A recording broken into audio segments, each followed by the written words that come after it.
So hello everyone. In this lecture we will see the procedure to enact the budget. Budget कैसे कैसे पास होता है, किस किस स्टेज से आपको गुजरना पड़ता है, क्या क्या उसमें प्रोसीजर्स फॉलो होते हैं, वो सब हम इस लेक्चर में अच्छे से समझेंगे. ठीक है. So the heading is the procedure to enact the budget, या इसको हम ये भी कह सकते हैं, it is the we are learning about the application of article 113, article 114 and rules of house. In this lecture you will see the application of article 113 कैसे use होता है, ठीक है, क्या प्रोविजन है उसके तहत, किस तरह से फंक्शन करते हैं, article 114 and the rules of the house. So let's begin with it. Budget session. Budget session longest session होता है. मैंने लास्ट कुछ लेक्चर्स में जहाँ पे हमने सेशंस ऑफ पार्लियामेंट डिस्कशन किया था, वहाँ पे आपको बताया था कि budget session is the longest session of the year, and the reason being because of the thorough and detailed discussion on money expenditure. Detailed discussion on money expenditure. So होता क्या है, बजट सेशन सबसे लंबा session इसलिए बन जाता है क्योंकि बजट सेशंस में जब आप मतलब ट्रिलियंस में पैसे की बात होती है, ठीक है, इतने ज़्यादा लाखों करोड़ रुपयों का इन्वॉल्वमेंट होता है. सो हर एक चीज़ पे बहुत डिटेल में डिस्कशन चलता है, ठीक है, लगभग 3 महीने तक ये चलता है. That is from 31st of Jan to first week of April. ठीक है. They will be thorough discussion in the parliament over the money expenditures. So government एक बजट लेके आती है, गवर्नमेंट ऑफ इंडिया एक बजट पेश करेंगी, ठीक है, उसके ऊपर सदन में बहुत विस्तार में चर्चा की जाती है. सब member of parliaments will include themselves in the discussion and बहुत थरली डिस्कशन किया जाएगा हर एक पैसे के ऊपर, क्योंकि पैसा बहुत इंपॉर्टेंट है. हम आप लोगों की, हमारी और आप लोगों की जेब से पैसा है, वो एक आम आदमी का पैसा है, तो उसको किस तरह से वाइजली खर्च किया जा सके, उस पर विचार विमर्श और डिस्कशन चलता रहेगा. इसी वजह से जो सेशन होता है बजट का वो बहुत लॉन्ग हो जाता है. ठीक है. Then let me begin. 31 जन 31 जनवरी से प्रोसीडिंग स्टार्ट हो जाती है. First on 31st of January you will see the application of article 87. You will see the application of article 87. That is जो प्रेसिडेंट है, president of India will jointly address both the houses. President jointly addresses both the houses. So article 87 की application आपको देखने को मिलेगी जहाँ पर president jointly address करेंगे दोनों हाउस को, and president will broadly discuss the achievements of the government. Government की भरपूर तारीफें करेंगे एंड जो भी अचीवमेंट्स अचीव किए हैं गवर्नमेंट ऑफ इंडिया ने उसके बारे में डिटेल में सदन को बताएंगे. ठीक है. After this they will be motion of thanks. Motion of thanks और vote of thanks. So motion of thanks में क्या होगा कि जो भी अचीवमेंट्स प्रेसिडेंट ने बताई एंड बता करके वो अपने राष्ट्रपति भवन वापस चले जाएंगे. उसके बाद पूरा घमासान स्टार्ट होता है, जहाँ पर जितने भी सब मेंबर ऑफ पार्लियामेंट सुन रहे होते हैं सबर की घूंट भर करके अब तारीफें अपनी अपोजिशन पार्टी की. मान लो अगर बीजेपी है रूलिंग पार्टी, तो अपोजिशन में जितने भी लोग हैं सारे मेंबर्स ऑफ पार्लियामेंट सुनते रहेंगे जो भी तारीफें प्रेजेंट करेंगे, बीच में कोई इंटरप्शन नहीं होगा. लेकिन जैसे ही मोशन ऑफ थैंक्स स्टार्ट होता है उसी वक्त दे विल मतलब फट जाएंगे पूरी तरीके से, अपने तर्क रखेंगे जो भी तारीफें गिनवाई है प्रेसिडेंट ने. Then they will do counter discussions, they will ask questions from the ruling government. Discussions होंगे, क्वेश्चंस पूछे जाएंगे by the opposition and government will answer in their respective houses. Government Lok Sabha Rajya Sabha में जाकर respectively they have to answer. So PM replies to the opposition in both the houses. जो prime minister हैं और reply करेंगे दोनों house में जाकर के, क्योंकि he is the leader of the government. ठीक है. देन मोशन ऑफ थैंक्स के बाद क्या होगा, they will be voting. Voting होगी. And if motion of thanks defeated in Lok Sabha, अगर motion of thanks is defeated in Lok Sabha, it implies that government has lost confidence of the house. Okay. अब motion of thanks अगर लोकसभा में defeat हो जाता है, ये दर्शाएगा कि गवर्नमेंट ने अपना कॉन्फिडेंस खो दिया है उसके अंदर. ठीक है. हालांकि ऐसा होगा ही नहीं, क्योंकि ऑब्वियसली मेजोरिटी होगी गवर्नमेंट की वहाँ पर लोकसभा में, एंड उनके सारे member of parliament will vote, so definitely motion of thanks will be easily passed. लेकिन इट्स अ फैक्ट कि अगर मोशन ऑफ थैंक्स डिफीट हो जाता है लोकसभा में, then it implies that the government has lost confidence. Okay. फिर इसी 31 जनवरी की शाम को, 31 जनवरी को हम डिस्कस कर रहे हैं, at evening of 31st of Jan, economic survey is introduced. Economic survey is introduced. Economic survey is introduced. कौन प्रिपेयर करता है इकोनॉमिक सर्वे को? काफ़ी सारे एग्जाम्स में क्वेश्चन पूछा जा चुका है, सो ध्यान से आपको इस चीज़ को मेमोराइज करना है और इस चीज़ पर ध्यान देना है. ठीक है. Economic survey is basically prepared by department of economic affairs. And किसके अंडर आता है department of economic affairs? It comes under ministry of finance. ठीक है. एंड यही department of economic affairs it also prepares the budget. ठीक है. ये चीज़ भी आपको ध्यान रखनी है. इसके बाद आफ्टर 31 जन 1 फेब क्या होता है? 1 फेब को सुबह 11 बजे at 11 AM finance minister shall present budgetary speech in Lok Sabha. जो फाइनेंस मिनिस्टर है वो बजटरी स्पीच देंगे, shall present budgetary speech in Lok Sabha irrespective of whichever the house finance minister belongs to, the speech will only be given in Lok Sabha. तो इस बात से फर्क नहीं पड़ता कि फाइनेंस मिनिस्टर लोकसभा से है या राज्यसभा के मेंबर है, लेकिन उनको जो स्पीच है, बजट की स्पीच है, वो लोकसभा में ही देनी होगी, ठीक है। तो जो फाइनेंस मिनिस्टर है उनकी स्पीच होती है लोकसभा के अंदर, एंड जो बजट है, budget is being tabled, budget is tabled या कह दो कि केप्ट बिफोर टेबल्ड इन राज्यसभा, ठीक है। सो बजट की कॉपी 30-35 पेज की कॉपी राज्यसभा में रख दी जाएगी। टेबल मतलब kept before, so they can read it, ठीक है।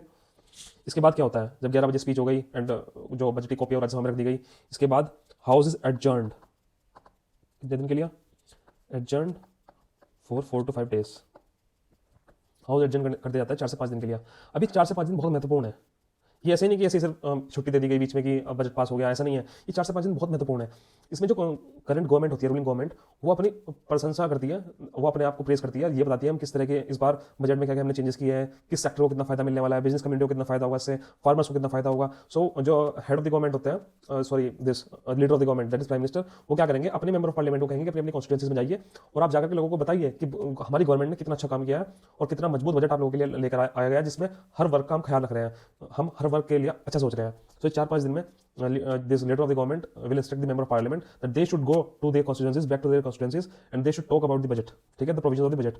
इसी बीच जो अपोजिशन पार्टी है, अगर उन्होंने कहीं भी कुछ ऐसी चीज दिखती है, जैसे मान लो बजट में किसी सेक्टर के लिए बहुत कम पैसा रख दिया गया, हेल्थ के लिए पैसा कम कर दिया या फिर एजुकेशन के लिए कुछ पैसा कम कर दिया, सो वो उस चीज को लेकर के क्या करेंगे, उसके मुद्दे बनाने शुरू करेंगे, वो उसके बारे में मतलब बोलना शुरू करेंगे कि नॉर्मल लोगों को अपने सोशल मीडिया हैंडल्स के थ्रू या न्यूज़ पोर्टल्स के through they will send a message to the people कि ये जो प्रोविजन है ये बजट में एकदम गलत आई है। सो इन 4-5 दिन के अंदर ये काम होता है ताकि उसको सिंक इन कर जा सके उस बजट को, एंड उसमें देखा जा सके क्या क्या इशूज है उसमें एंड क्या क्या उसमें प्रोज है, कौन से सब चीज समझी जा सके।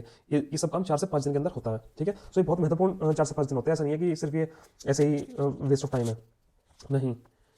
Then 5th of Feb what will happen? General discussions will take place on budget। कितने दिन के लिए? It happens for 7 to 8 days। सो दोबारा से जो है पार्लियामेंट का काम शुरू होता है and general discussions on budget will happen, it will go for 7 to 8 days। General discussion से मतलब यहाँ पर broad principles of budget are discussed, broad principles are discussed. तो 4 से 5 दिन जो हम यहाँ पे डिस्कशन कर रहे थे, जो भी भूमिका बनाई, ठीक है, जो भी पॉपुलेशन के बीच में जो भी भूमिका बनाई, चाहे वो अपोजिशन ने बनाई हो या फिर रूलिंग गवर्नमेंट ने बनाई हो, उसके बाद 4 से 5 दिन के बाद सदन दोबारा से कार्य शुरू करता है अपना, और फिर दे will be happening the general discussion on the budget. So budget के ऊपर जनरल डिस्कशन किया जाएगा, ठीक है, जिसमें ब्रॉड प्रिंसिपल्स को डिस्कस किया जाता है। जैसे मान लो कोई सेंट्रली स्पॉन्सर्ड स्कीम है, ठीक है, उसके बारे में डिस्कशन कर लिया, या कितनी स्पेंडिंग हो रही है एजुकेशन हेल्थ के ऊपर, ठीक है, प्रिंसिपल्स ऑफ टैक्सेशन को डिस्कस कर लिया, या आपने मनरेगा में कितना एलोकेशन किया है इस बार, घटाया है तो क्यों घटाया है। सो यहाँ पर सारे जो मोटे मोटे मुद्दे हैं उनके ऊपर अपोजिशन क्वेश्चन पुट आउट करती है रूलिंग गवर्नमेंट में, एंड वो फिर उस हिसाब से आंसर करते हैं कि ऐसा क्यों किया गया एंड क्या इसके पीछे रीजंस थे, क्यों पैसा कम किया गया। सो अगर कहीं कुछ प्रोविजंस में ऐसी गड़बड़ दिखती भी है रूलिंग गवर्नमेंट को, तो वो अमेंड कर लेते हैं उसको फिर बजट को, ठीक है। सो बहुत ये महत्वपूर्ण डिस्कशन होता है 7 से 8 दिन का, जहां पर सभी मेंबर ऑफ पार्लियामेंट अपना होमवर्क करके आते हैं अपोजिशन के, एंड उनका ये कार्य होता है कि they will discuss all these provisions. वो देखेंगे कहाँ कहाँ पर बजट में कमियां हैं, किस सेक्टर को कम पैसा दिया गया, किस सेक्टर को बहुत ज्यादा ओवर स्पेंडिंग की जा रही है जिस सेक्टर में, तो पॉइंट आउट करेंगे रूलिंग गवर्नमेंट के सामने सदन में। देन रूलिंग गवर्नमेंट अगर चाहे तो अमेंड कर सकते हैं बजट को अकॉर्डिंग टू द नीड्स, ठीक। Then will come the 13th of Feb। So now house is adjourned, house को एडजॉर्न किया जाता है for 3 to 4 weeks, that is लगभग 1 महीने के लिए house will be adjourned. So इसको हम रिसेस पीरियड भी कहते हैं, recess period. What will happen in recess? In recess demand for grants are examined by whom? By DRSC। And DRSC है क्या? It is department, D for department, related standing committee. So इस recess period में क्या होगा, जैसे कि 7 से 8 दिन का जनरल डिस्कशन हुआ, जनरल डिस्कशन के बाद जो भी उसमें डिस्कस किया गया उसके बाद 3 से 4 हफ्तों का ब्रेक ले लिया जाएगा, ठीक है। House will B adjourn for 3 to 4 weeks. ये एक महीना बहुत महत्वपूर्ण होगा, ठीक है।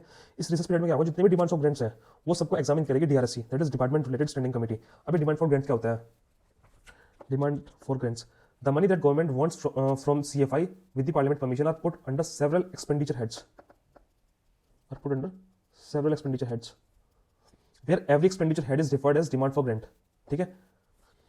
फॉर एग्जाम्पल, मान लो आपको अपने घर से पैसा मंगाना है, ठीक है, आप रेंट के लिए मंगाते हो, फूड के लिए मंगाते हो, ट्रैवलिंग के लिए मंगाते हो, ठीक है। अगर आप स्टूडेंट हो, बाहर रह रहे हो, ये बहुत सारे इनकम एक्सपेंडिचर हेड्स बोलते हैं, ठीक है। सो अब गवर्नमेंट को पैसा चाहिए, the money that government wants from CFI with parliament permission are put under several expenditure heads. So जो भी पैसा है, मान लो लाखों अरबों का पैसा होता है, ठीक है, गवर्नमेंट का। सो जो भी वो पैसा चाहिए वो डिफरेंट डिफरेंट एक्सपेंडिचर हेड्स में डिवाइड कर दिया जाता है, ठीक है। एंड ये जो एक्सपेंडिचर हेड्स है they are referred as demand for grants, ठीक है। जैसे नॉर्मल उसमें तो हमने देखा रेंट, फूड, ट्रैवलिंग, वैसे ही गवर्नमेंट जो पैसा है उसको different different demand for grants में डिवाइड कर देगी। Each department of every ministry of government of India raises one demand of grant. So बहुत सारी मिनिस्ट्रीज है भारत सरकार की, और मिनिस्ट्रीज में बहुत सारे डिपार्टमेंट्स भी हैं। So every department of each ministry raises one demand for grant. So हर डिपार्टमेंट, हर मिनिस्ट्री का एक demand of grant they can raise. Therefore total कितना डिमांड ऑफ ग्रांट्स बन जाएंगे, सबको मिलाकर के 102 डिमांड फॉर ग्रांट्स, या कहें कि 102 एक्सपेंडिचर हेड्स बन जाएंगे।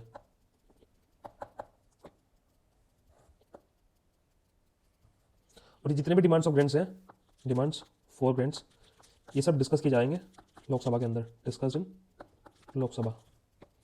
सो एक उदाहरण से समझा देता हूँ मैं आपको। जैसे कोई मिनिस्ट्री है, मिनिस्ट्री ऑफ एग्रीकल्चर एग्जाम्पल ले लो आप, ठीक है, मिनिस्ट्री ऑफ एग्रीकल्चर। सो ये एक मिनिस्ट्री हो गई, इस मिनिस्ट्री के अंदर बहुत सारे डिपार्टमेंट्स होंगे, departments. For example department of agriculture research, या कहें department of farmers welfare, department of animal husbandry and fisheries. So ये जो एक डिपार्टमेंट है ना, this will be considered one demand for grant, this will be second, this will be third. So ऐसे ही जब सभी मिनिस्ट्री के डिमांड फॉर ग्रांट्स को मिला लेंगे तो there will be total 102 demand for grants, ठीक है। तो जैसे कि मैंने आपको समझाया, in research demand for grants are examined by DRSC. So जितने भी डिमांड ऑफ ग्रांट्स हैं इनको एग्जामिन करेगी DRSC, that is department related standing committee. Total DRSCs कितनी है, देयर आर 24 डीआरएससीज, ठीक है। So DRSC examines the demand for grants of every department in detail. हर डिपार्टमेंट जो भी डिमांड फॉर ग्रांट बनाएगा उसको डीआरएससी डिटेल में एग्जामिन करेगी। DRSC checks whether the demand is appropriate और the work can be done in more economical manner. So मान लो एक डिपार्टमेंट है कोई, जैसे डिपार्टमेंट ऑफ एग्रीकल्चर रिसर्च, इन्होंने मांगे 100 रुपये। सो डीआरएससी इस पर प्रॉपर रिसर्च करेगा, डिटेल में रिसर्च करेगा, ये देखेगा क्या ये काम जो है ये 80 रुपये में हो सकता था, क्या इसके लिए 100 रुपये ही होने चाहिए थे, पिछले कुछ सालों में काम कितने पैसे में हुआ है, इस अगर पैसा अलॉट होता है तो उस पर कितना काम किया गया है। ये पूरा होमवर्क डीआरएससी का लाता है। उसके बाद डीआरएससी अपनी डिटेल रिपोर्ट देता है विद रिकमेंडेशन, अपने रिकमेंडेशन के साथ वो डिटेल को दे देंगे, ठीक है। डीआरएससी का यही काम होता है, ओके। सो यहाँ पर मैंने आपको डिमांड फॉर ग्रांट्स बता दिया। एंड डीआरएससी का क्या काम होगा, विद इन एक महीने के अंदर डीआरएससी पूरा रिसर्च करके रिपोर्ट्स बना के दे देगी हर डिमांड फॉर ग्रांट्स के लिए, कि इसमें इतना पैसा मांगा गया था, क्या ये अनिवार्य है देना, या इतना देना चाहिए नहीं देना चाहिए, ये सब क्वेश्चन का आंसर डीआरएससी की रिपोर्ट कर देगी, ठीक है। सो यहाँ पर क्या होगा, अब यहाँ पर पार्ट 1 खत्म होता है बजट का, and part 2 of budget session यहाँ से स्टार्ट होता है। It is the most important part of the session, ठीक है। पार्ट 2 में क्या होगा, अब एक महीना पूरा हो गया, डीआरएससी ने अपनी रिपोर्ट दे दी सभी डिमांड ऑफ ग्रांट्स को एग्जामिन करके। अब एक महीने के बाद सदन की दोबारा से मीटिंग होती है, ठीक है। मीटिंग होती है 13 मार्च को मीटिंग होगी।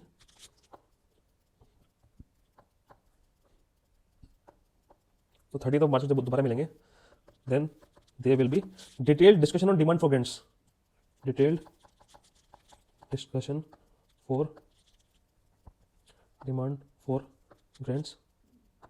कहाँ पर, ओनली इन लोकसभा।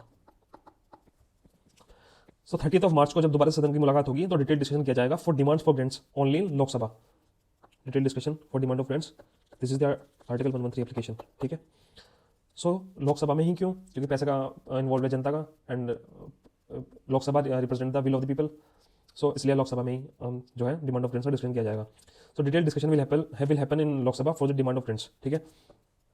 कब तक चलेगा ये डिस्कशन कब तक चलेगा, it goes for 7 to 10 days, 7 से 10 दिन तक जो भी demand of grants different departments ने दी है उसके ऊपर डिस्कशन किया जाएगा, ठीक है।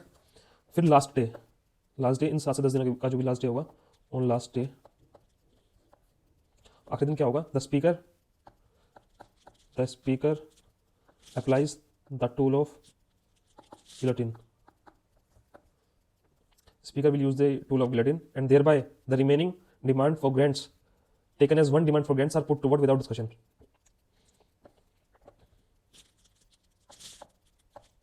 Put to vote without discussion. Remaining demand for grants, ठीक है। अब होगा क्या, जैसे डिमांड फॉर ग्रांट्स के लिए डिस्कशन किया जाता है, सो कई बार ऐसा हुआ है कि मतलब इन 7 से 10 दिनों में एक ही डिमांड फॉर ग्रांट्स पे पूरा सदन डिस्कशन करता रहा 10 दिन तक। सो इतना टाइम सदन के पास नहीं है कि वो मतलब इस तरह से तो बहुत डिस्कशन चलता ही रहेगा, क्योंकि अपोजिशन के मेंबर ऑफ पार्लियामेंट को क्लोज क्वेश्चन कर करके वो इतना एक्सपेंड कर देंगे सो कि वो चलने नहीं देंगे, सदन की वर्किंग होने नहीं देंगे। सो बहुत बार ऐसा देखने को मिला कि फर्स्ट डे स्टार्ट हुआ, हाउस एडजर्न करना पड़ा, सेकंड डे फिर एडजर्न करना पड़ा, थर्ड डे फिर एडजर्न करना पड़ा। सो ये तो पॉसिबल नहीं है कि सदन के पास इतना टाइम भी नहीं है कि हर एक डिमांड फॉर ग्रांट्स को बहुत बारीकी से वहाँ पर डिस्कस कर ले। सो क्या होगा कि जब लास्ट दिन आएगा 7 to 10 डेज का, तो उसमें क्या होगा, speaker will use the guillotine tool और उसके तहत जितनी भी डिमांड फॉर ग्रांट्स हैं उन सबको taken as one demand for grants are put to vote without discussion. So इसके लिए वोटिंग करा ली जाएगी विदाउट डिस्कशन। अब जिसको नहीं पता टूल ऑफ गिलोटिन क्या होता है, जैसे आपने फ्रेंच रेवोल्यूशन के टाइम पे देखा होगा कि फॉर एग्जांपल ये एक ऐसा होता था, यहाँ पे यहाँ से सिर बाहर निकालते थे, मतलब जिस भी ह्यूमन बींग का सिर काटना है फिर किसी का भी, ऊपर से ही लोहे का एक ऐसे स्ट्रक्चर में कुछ चीज़ होती थी, वो एकदम नीचे गिरती थी और सर कट जाता था, तो इस चीज़ को टूल ऑफ गिलोटिन बोलते हैं। तो इसी तरह यहाँ पर रेफर किया गया है कि सारी डिमांड फॉर ग्रांट्स को एक मान करके उसके लिए वोटिंग करा ली जाती है विदाउट डिस्कशन। अब होगा क्या, now money has been approved by Lok Sabha, then comes the date of 20th March।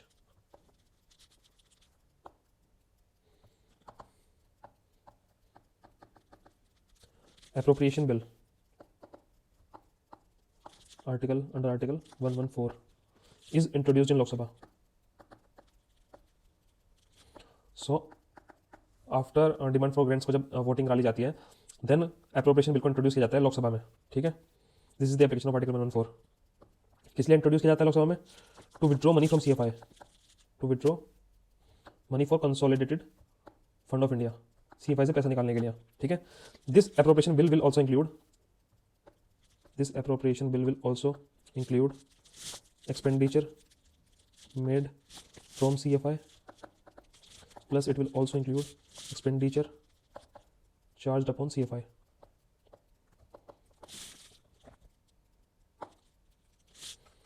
Expenditure made from CFI, as it is a votable part, मैंने लास्ट लेक्चर में डिस्कस किया है this expenditure made from CFI and expenditure charge upon CFI. So expenditure made from CFI it is a votable part which is discussed in the form of demand for grants in Lok Sabha, ठीक है। तो ये तो votable part होता है budget का, this is non votable part जिसके तहत president, vice president, supreme court, high court जजेस को सैलरीज मिलती है, ठीक है। एक्सपेंडिचर चार्ज अपॉन CFI का मतलब है कि जो भी एक्सपेंडिचर को मेंशन करेगी गवर्नमेंट, ये नॉन वोटेबल होगा, ठीक है। जो सैलरीज है, ये सैलरीज ऑफ प्रेसिडेंट, ये सब दिस आर नॉन वोटेबल, तो इसको हम कहते हैं expenditure charge upon CFI। And जो पोर्शन बजट का वोटेबल होता है उसको हम कहते हैं एक्सपेंडिचर मेड फ्रॉम CFI, ठीक है। सो एप्रोप्रिएशन बिल को इंट्रोड्यूस किया जाता है लोकसभा में ताकि पैसा निकाला जा सके CFI से, और ये जो एप्रोप्रिएशन बिल है दोनों चीज़ को इंक्लूड करता है, that is expenditure made from CFI plus expenditure charge upon CFI.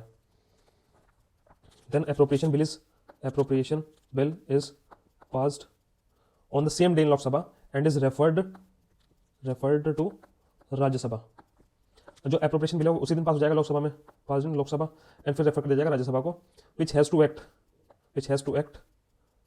कह लो, या फिर which has to pass within 14 days, 14 दिन के अंदर अंदर राज्यसभा उसको पास करना होगा, क्योंकि appropriation bill is a type of money bill as it is appropriating money from the CFI. So हमने क्या पढ़ा था मनी बिल वाले लेक्चर में, हमने देखा था कि जो एप्रोप्रिएशन बिल है वो भी एक तरह का मनी बिल है. जो मनी बिल है उसके ऊपर राज्यसभा कुछ एक्शन नहीं ले सकती है, जब भी वो राज्यसभा के पास जाएगा तो उनको within 14 days they have to pass it, ठीक है. So appropriation bill is passed on the same day in Lok Sabha and is referred to Rajya Sabha which has to act within 14 days, ठीक है. ये हो गया हमारा एप्रोप्रिएशन बिल यहाँ पे number 1. Now number 2 finance bill. Finance bill भी इंट्रोड्यूस किया जाता है. Finance bill is also introduced. अब इस फाइनेंस बिल को फाइनेंशियल बिल के साथ कंफ्यूज मत कर लेना, जो हमने लास्ट लेक्चर्स में देखा है वो फाइनेंशियल बिल होता है, टाइप ऑफ अ बिल, ठीक है. ये फाइनेंस बिल अलग चीज़ है, it's a type of money bill as it has provisions related to tax. ये भी एक मनी बिल होता है क्योंकि it has provision related to tax. So हमने देखा था आर्टिकल 110 के तहत 6 प्रोविजन हैं, उन 6 प्रोविजन में से अगर किसी के बिल के अंदर वो कोई प्रोविजन होती है सो वो मनी बिल कहलाएगा, ठीक है, अगर सारी प्रोविजन है उसमें, ठीक है। So finance bill it contains, what does it contains, it contains amendments to taxation law, amendments to taxation laws, जैसे कि IT एक्ट 1961, CGST एक्ट 2017 या कस्टम्स एक्ट 1962। सो जो भी अमेंडमेंट की जाती है इन लॉज के अंदर वो फाइनेंस बिल के थ्रू इंट्रोड्यूस की जाती है, ठीक है।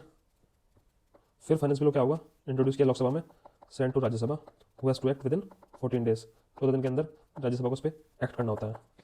After Rajya Sabha has pass both the bills, that is appropriation bill plus finance bill को जब राज्यसभा पास कर देगी 14 दिन के अंदर, फिर they are referred to president, फिर ये बिल जाते हैं प्रेसिडेंट के पास, and who president whose assents to both the bills, ऊपर चला गया। So after Rajya Sabha has passed both the bills, they are referred to President, who assents to both the bills before 31st of March. 31 मार्च से पहले पहले president अपनी accent दे देते हैं दोनों बिल्स को।